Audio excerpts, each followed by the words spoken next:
저는 제 삶의 대부분을 다른 사람들의 칭찬에 제 가치를 고정시킨 채 보냈습니다. 저는 제 존재가 대중의 시선에 비칠 때만 확인된다고 믿었습니다. 저는 오직 듣기 위해 설명하고 변명하고 때로는 애원하기까지 했습니다. 하지만 당신의 삶은 끊임없이 자신을 변호해야 하는 공개 재판정이 아닙니다. 그것은 불필요한 설명과 무의미한 추격의 무게로 인해 침묵 속에 가라앉고 있는 배의 선실과 같습니다. 당신은 찢어진 자존감이라는 거대한 구멍을 메워야 할 때 말로 물을 퍼내려 하고 있습니다. 이것이 바로 냉혹한 진실입니다. 당신의 변명은 매 순간 당신의 미래를 죽이고 있습니다. 당신이 가치 있다는 것을 설명하려 할수록 당신은 그 반대를 증명할 뿐입니다. 하지만 당신 자신 외에는 아무도 당신을 확증 바리데이 할 수 없기 때문에 힘은 전적으로 당신의 손에 있습니다. 당신이 말을 멈출 때 당신은 듣기 시작합니다. 당신이 쫓는 것을 멈출 때 당신은 이끌기 시작합니다. 힘은 증명에 있지 않습니다. 힘은 존재 그 자체에 있습니다. 오늘 우리는 종종 간과되는 힘, 바로 침묵의 힘에 대한 6가지 깊은 진실을 파헤칠 것입니다. 이 기술을 마스터한 사람들이 절대 쫓거나 애원하지 않는 이유입니다. 서둘러 설명하는 사람은 스스로 약점을 고백하는 것입니다. 공백의 무기, 부재가 말할 때 이런 상황에 처해 본 적 있습니까? 당신이 전화를 겁니다. 그들은 받지 않습니다. 문자를 보냅니다. 읽음, 표시가 뜹니다. 당신은 가슴이 조여오는 것을 느끼며 기다립니다. 그리고 최악의 행동을 합니다. 다시 문자를 보냅니다. 그리고 또 보냅니다. 당신은 상처받은 이유, 그들이 틀린 이유, 왜 당신이 더 나은 대우를 받아야 하는지에 대해 설명하며 긴 장문의 글을 쏟아냅니다. 지금 무엇을 하고 있는 것입니까? 당신은 허공에 대고 소리치고 있습니다. 당신은 당신의 모든 권력을 넘겨주고 있습니다. 당신이 그들의 침묵을 당신의 소음으로 채우려 할수록 당신의 가치는 더 증발합니다. FBI 협상 전문가들은 이를 전략적 침묵이라고 부릅니다. 당신이 침묵할 때 당신은 상대방이 채워야만 할 것 같은 공백을 만듭니다. 그들은 자문하고 의문을 품고 종종 자신의 동기를 드러내기 시작합니다. 이것은 역설입니다. 엘버트 허버드가 말했듯이 당신의 침묵을 이해하지 못하는 사람은 아마 당신의 말도 이해하지 못할 것입니다. 당신의 침묵은 그들을 밀어내는 것이 아니라 끌어당깁니다. 그것은 그들이 자신의 행동과 당신이 남긴 공백을 마주하게 만듭니다. 당신이 애원할 것이라 예상했던 사람에게 당신이 침묵할 때, 당신이 반응하는 대신 물러설 때 당신은 모든 통제권을 되찾습니다. 소리칠 필요 없습니다. 당신의 부재 자체가 이미 강력한 선언입니다. 내면의 나침반, 고요 속에서 진실을 듣다. 이 세상은 너무 시끄럽습니다. 상처받거나 배신당하거나 혼란스러울 때 우리의 본능은 밖으로 달려나가는 것입니다. 5명의 친구에게 전화하고 의미심장한 SNS 상태 메시지를 올리고 일시적인 위안을 찾기 위해 소셜미디어를 끝없이 스크롤합니다. 우리는 군중 속에서 인정을 구합니다. 최근 글로벌 웹인덱스와 같은 보고서에 따르면 우리는 연결되기 위해서가 아니라 사회적 보상을 찾기 위해 하루 평균 거의 5시간을 소셜미디어에서 보냅니다. 우리는 할 말이 없을 때조차 인정받는 것에, 남들이 들어주는 것에 중독되어 있습니다. 하지만 스토아 철학자는 정반대로 행동합니다. 그들은 내면으로 들어갑니다. 마르쿠스 아우렐리우스는 스스로에게 이렇게 되물었습니다. 만약 당신이 외부의 어떤 것으로 인해 고통받는다면 그 고통은 그 자체 때문이 아니라 그것에 대한 당신의 평가 때문이다. 그리고 당신은 언제든 그 평가를 철회할 힘이 있다. 침묵은 당신이 그 철회권을 행사할 수 있는 공간입니다. 마음이 가라앉으면 진실이 표면으로 떠오릅니다. 당신은 감정의 비명에 짓눌렸던 핵심 가치의 속삭임을 듣기 시작합니다. 그들이 떠나서 화가 난 게 아니야.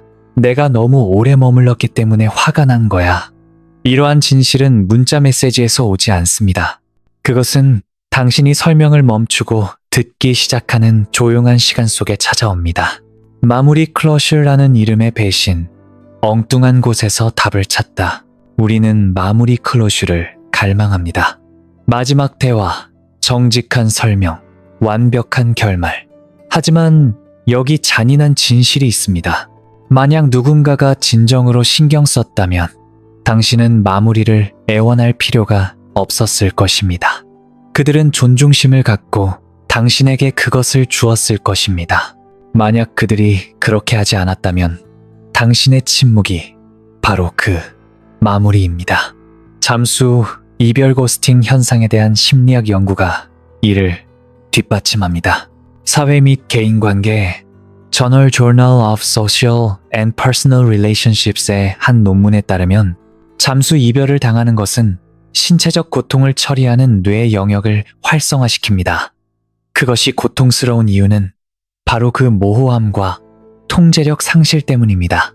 당신은 고통을 끝내기 위해 마무리를 애원하지만 정작 상처를 입힌 바로 그 사람에게 애원하고 있습니다. 그것은 자기 배신입니다. 에픽테토스는 말했습니다. 당신의 철학을 설명하지 마라. 그것을 구현하라.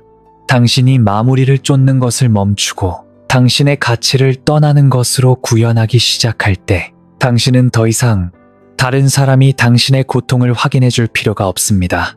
당신은 어떤 설명도 그들을 더 정직하게, 더 사랑스럽게 또는 더 성숙하게 만들 수 없다는 것을 받아들입니다.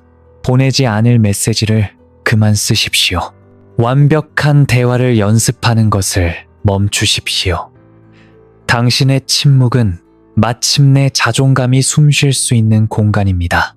거짓말을 모르는 거울, 가면이 벗겨질 때 말은 속일 수 있습니다. 사람들은 그럴듯하게 들리는 말을 합니다. 그들은 사과하고 변명하고 약속합니다. 하지만 침묵은 거짓말을 할 수 없습니다. 랄프 알도 에머스는 이렇게 썼습니다. 당신의 행동이 너무 크게 말해서 당신이 하는 말이 들리지 않는다. 스토아 철학은 사과를 판단하지 않습니다. 그들은 패턴을 판단합니다. 그리고 누군가의 패턴을 보는 가장 좋은 방법은 말을 멈추고 관찰하는 것입니다. 당신의 침묵은 리트머스 시험지이자 현실을 드러내는 거울입니다. 당신을 진정으로 존중하는 사람은 당신의 존재를 그리워하며 정직하게 연락할 것입니다. 당신을 이용만 했던 사람은 애초에 당신을 소중히 여긴 적이 없기에 사라질 것입니다. 당신을 조종했던 사람은 당신이 잘못해서가 아니라 통제력을 잃었기 때문에 분노하거나 혼란스러워할 것입니다. 말은 환상을 만들 수 있지만 침묵은 현실을 드러냅니다. 맞설 필요 없습니다. 시험할 필요 없습니다. 그저 당신의 말을 거두고 누가 남아있는지 지켜보십시오. 때때로 침묵은 1000마디의 대립보다 더 고통스럽습니다. 사람들은 당신의 말은 무시할 수 있지만 당신의 부재는 무시할 수 없기 때문입니다. 가장 높은 권력 선언, 누구에게도 설명할 빚이 없다. 오해받는 것은 고통스럽습니다. 본능적으로 자신을 방어하고 싶어집니다. 그건 내가 아니야. 하지만 이미 당신을 이해하지 않기로 결정한 사람들에게 자신을 설명하는 것은 자신감이 아닙니다. 그것은 오해받는 것에 대한 두려움입니다.